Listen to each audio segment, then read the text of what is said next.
So I nominated Deborah for the Community Champion because Deborah puts in so much time, she puts in so much heart, so much of her life is dedicated to this. I felt like this was a good opportunity to introduce Deborah to America. You decided to turn your energy and your attention toward the plight of wounded soldiers. And at first I thought, okay, that's different. I wasn't really expecting that. And then I watched how effective you were in that role. You know, Deborah is one of those people who was just part of high school. Like, I don't remember when I didn't know you in high school. We were family. We were family. With a penchant for drama. You were always a go-getter. You were always into... What did I go get? You were always just very excited about things and projects, and you were always wanting to head something, and you're always just really amped. And your energy was something that, I mean, other people fed off of that.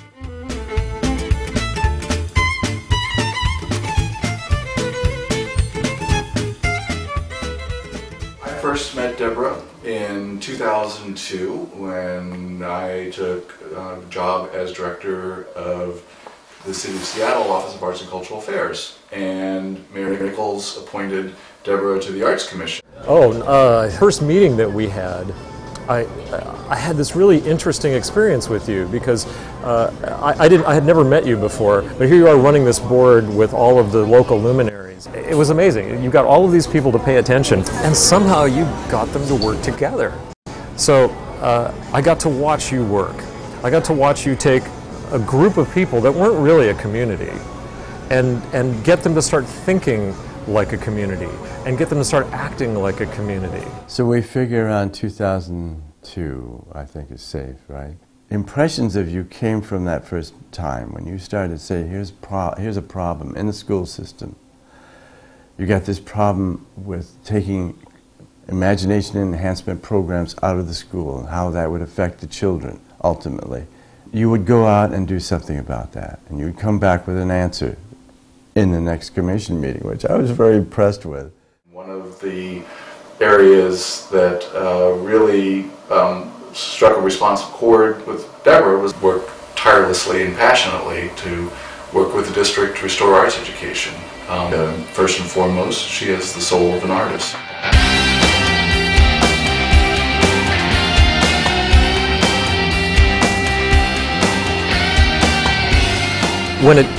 When you decided that it was time for you to move on, you had done all you could do in the community. You brought us together. You're responsible for almost single-handedly for getting the Mayor's Office of Film and Music established.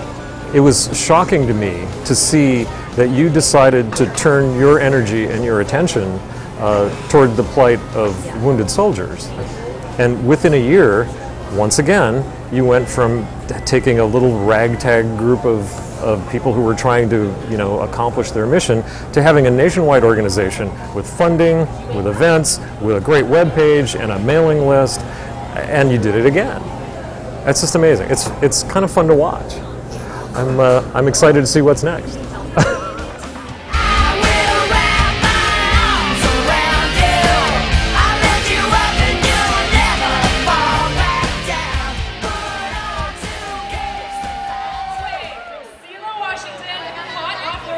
Tour.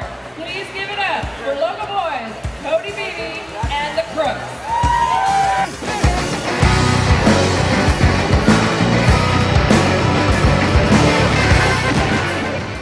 I'm Deborah Semer, and I'm the co-founder of Operation Ward 57. I started all this and really wanted to make a difference because of what my husband Scott was going through and how difficult it was to hear him talk about his day at work and the patients.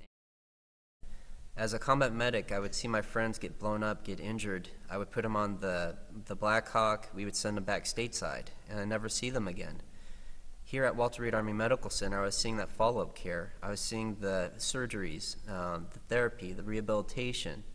But it went beyond that. I was seeing the struggles that their family members were going through, because it was not just a soldier that was going through this experience, but everyone as a whole.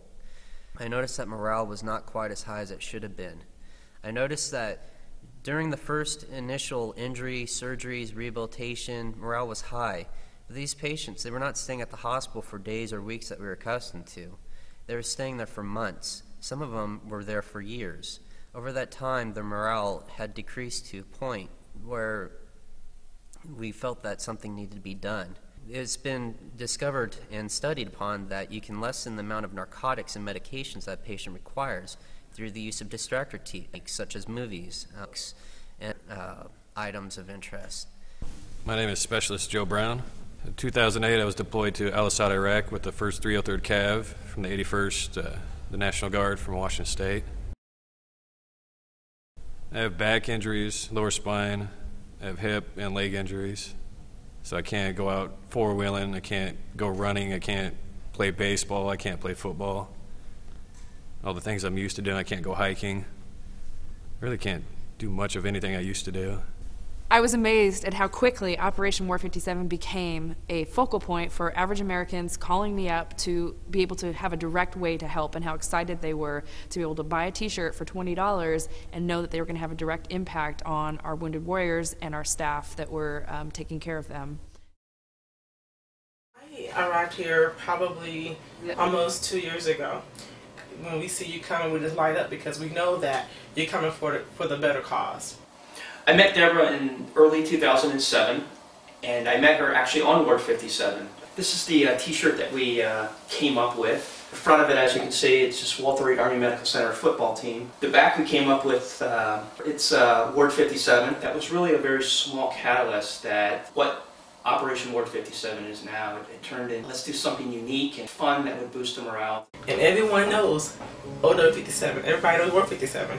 When they come through this ward, they know that they've come here broken up, bruised, burned, down and out. And when they leave here, they're walking out or rolling out. And that makes a big difference.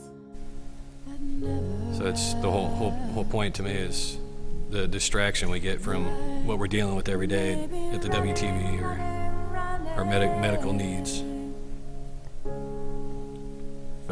It gets your mind off everything that's going on. So it's the whole kind of, for me, that's the whole purpose of it, is it helps us take our mind off everything. Kind of helps us focus on something different besides our pain and what we're struggling and dealing with.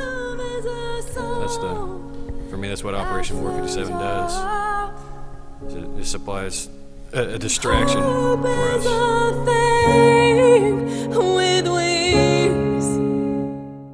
Deborah is she's very passionate about helping the wounded soldiers.